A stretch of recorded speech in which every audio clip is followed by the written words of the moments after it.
Yang kafir itu maksudnya tertutupnya pandangan hatinya itu memandang Tuhan. Ini yang katakan pandangan yang buta. Makanya Nabi mengatakan begini, bahasa Nabi itu, man nazara ila shay'in malam yarallaha fi fahuwa batil. Barang siapa yang bisa memandang kepada sesuatu apapun lah, pada diri, di luar diri, pada suami, pada istri, ayah, anak dan sebagainya, lalu tak mampu dia memandang Allah pada segala sesuatu itu, itulah pandangan yang bernilai dosa. Nah, nilai dosa itu maksudnya pandangan yang tidak bernilai ibadah, tidak memberi faedah dan manfaat buat dirinya. Jadi berapa tahun umurnya hidup di dunia ini, sekian tahun pula lah dia berdosa itu. Kalau Allah sudah mengatakan berdosa, itu tandanya dirinya najis. Najis yang dikatakan Allah itu yang mana? Najis itu ada najis zahir, ada najis yang batin.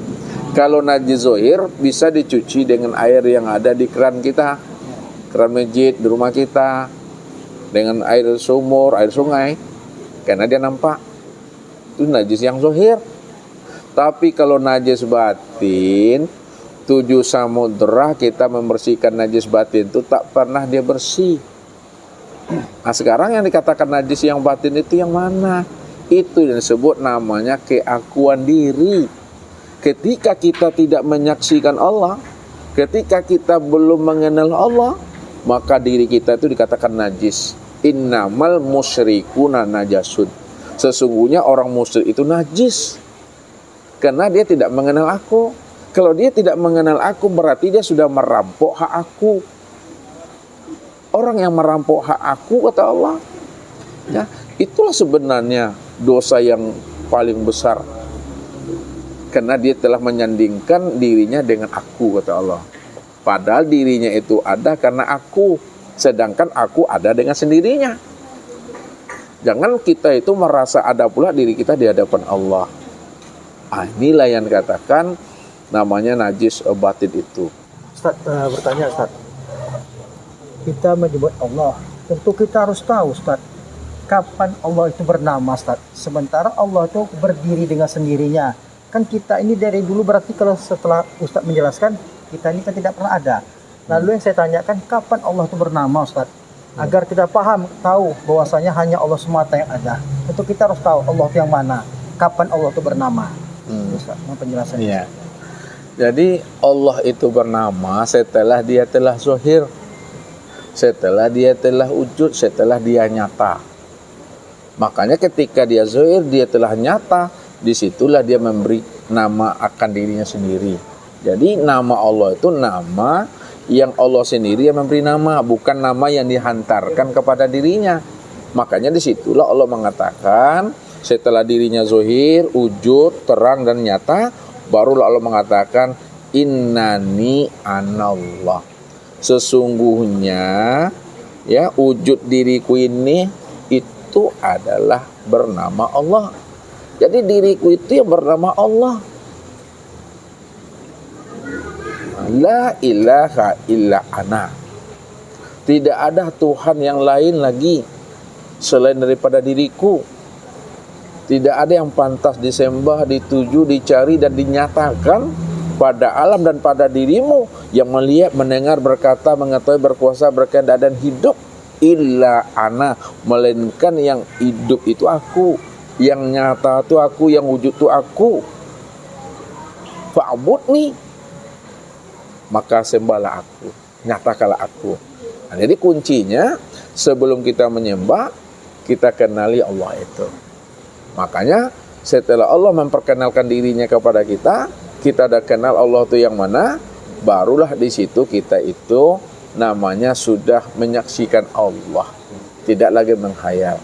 Itu dalam memahaminya. Sekarang Allah yang kita sebut, Allah yang bernama yang kita sebut tadi, tentu ada wujudnya, tentu ada orangnya, kata Ustaz.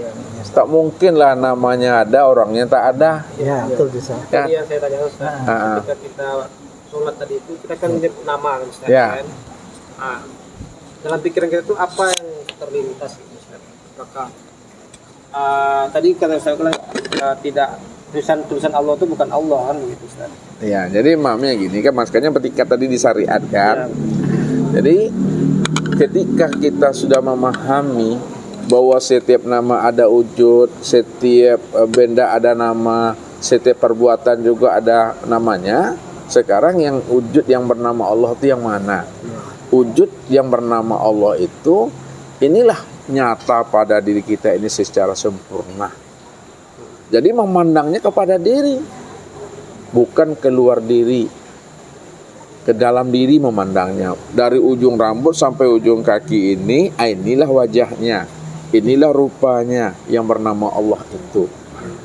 Tapi kita tidak boleh mengaku-ngaku Allah, itu yang perlu pahami. Karena belajar ilmu tauhid ini bukan ingin jadi Allah. Belajar ilmu tauhid ini bukan pula ingin mengaku-ngaku Allah. Akan tetapi belajar ilmu tauhid ini untuk mengenal dan memahami Allah cuma yang wujud, Allah cuma yang ada semata-mata secara mutlak, diri kita tidak pernah ada. Disitulah namanya kita mentauhidkan Allah itu. Jadi kalau kita sudah terang dan menyaksikan Allah sempurna pada diri, tidak ada pula lagi di situ namanya mengingat-ingat. Tidak ada pula bahasanya lagi di situ menyembah-nyembah. Tidak pula ada bahasanya menghadir-hadirkan. Karena dirinya cuma yang berdiri dengan sendirinya. Itu yang Allah katakan, ya kan? Wa aqimis sholata li zikri. Nah, si zikri itu yang sholat. Zikri itu kan salah satu nama daripada nama Allah. Kalaulah zikri itu salah satu nama daripada Allah, maka yang sholat itu si zikri, dirinya itu yang sholat. Wa ni'buduni hadza siratim mustaqim. Akulah yang menyembah dan memuji akan diriku sendiri, kata Allah. Inilah jalan yang lurus. Jalan yang lurus itu adalah jalan tauhid, jalan yang sampai kepada pengenalan kepada Allah. Kalau dia sudah kenal Allah, pasti menyaksikan.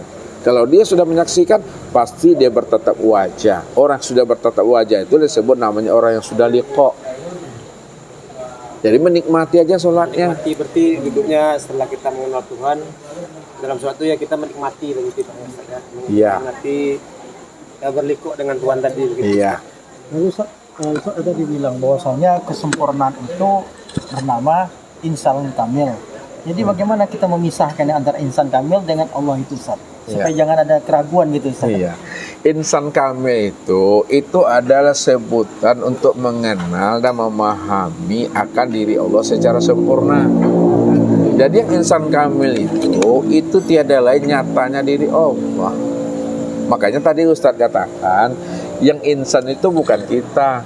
Allah katakan al-insanu siri. Yang mengatakan insan kita atau Allah? Allah. Insan itu rahasiaku. Rahasiaku itu adalah sifatku. Sifatku itu tiada lain adalah diriku sendiri, kata Allah. Maka orang yang sudah mengenal Allah sempurna dan nyata pada dirinya disebutlah insan kamil mukamil. Namun hakikatnya insan kamil mukamil itu adalah diri Allah. Diri Allah itu yang dikatakan insan kamil mukamil. Cuma ini bahasa untuk menyampaikan akan hakikat sesuatu. Kalau tidak ada kata, tidak ada bahasa, bagaimana kita akan menjelaskan bahwa Allah itu yang sebenar-benarnya yang insan kamil mukamil itu. Jadi maksud Ustadz, boleh kita sebut insan kamil mukamil, tapi insan yang kita sebut itu bukanlah diri kita, tapi penyebutan kesempurnaan diri Allah yang sudah berupa, yang sudah berwujud ya. Makanya dikatakan dalam hadis yang lain oleh Allah tentang rahasia kita ini, wa khalaqa Adam kasuratihi. Nah, itu dia. Aku ciptakan Adam, dijadikan Adam itu sesuai dengan rupa diriku. Itu terjemah maknanya, yang menjadikan Adam itu yang jadi Adam. Yang menjadikan insan itu yang jadi insan. Nah, kan turun bahasa syariat tuh. Namun syariatnya sudah berhakikat. Yang menjadikan Adam itu itulah yang jadi Adam. Aku itu yang Adam. Adam itu diriku. Maka Adam itu artinya tiada. Kalau Adam itu artinya tiada, lalu siapa yang ada? Yang ada hanyalah Allah. Kalau Allah cuma yang ada, Adam itulah nyatanya wujudnya Allah itu. Disitulah kita mengenal akan dirinya sebenarnya. Jadi baru dia bernama tadi setelah zohir wujudnya. Tapi kalau dia belum bernama, masih dalam keadaan batin, itu tidak bisa disebut begitu. Ustaz? Tidak bisa disebut. Namun dia wujud, dia ada. Adanya tuh, wujudnya itu belum bisa dikenal, belum bisa disebut, belum bisa diceritakan. Itu yang disebut namanya batin. Jadi batin itu maknanya tersembunyi. Ya. Walaupun batin itu maknanya tersembunyi, bukan berarti dia tidak ada. Dia ada, namun belum bisa dikenal, belum bisa dilihat, belum bisa diceritakan dan disebut. Karena belum ada namanya alam, belum ada namanya masa, belum ada namanya ruang dan waktu. Ya, itu dia tuh. Makanya dikatakan batin bukan berarti tidak ada, dia ada tapi belum bisa dikenal, disebut dan diceritakan. Karena dirinya sendiri yang ada di situ. Itulah duduk qiyamu binafsi itu maksudnya. Kalau bahasa kerennya Allah tuh dalam keadaan jomblo masian. Sendirian Ustaz. Iya, itu. Kesepian ya. Kesepian. Akhirnya katakan puji Allah bagi Allah.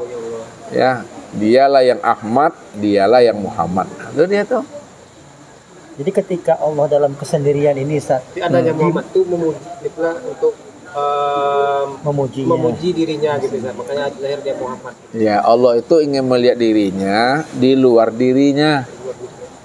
Yang dikatakan Allah ingin melihat dirinya di luar dirinya tadi itu yang katakan Muhammad. Maka Muhammad itu adalah bayang-bayang untuk memandang dirinya. Kan tak mungkin ada bayang-bayang kalau tidak ada wujud bayang-bayang kayak gini ya. Bayang-bayang ini ada karena ada wujud tangan bayang-bayang tadi itu. Yang bayang-bayang inilah yang disebut namanya Muhammad. Alhamdulillah.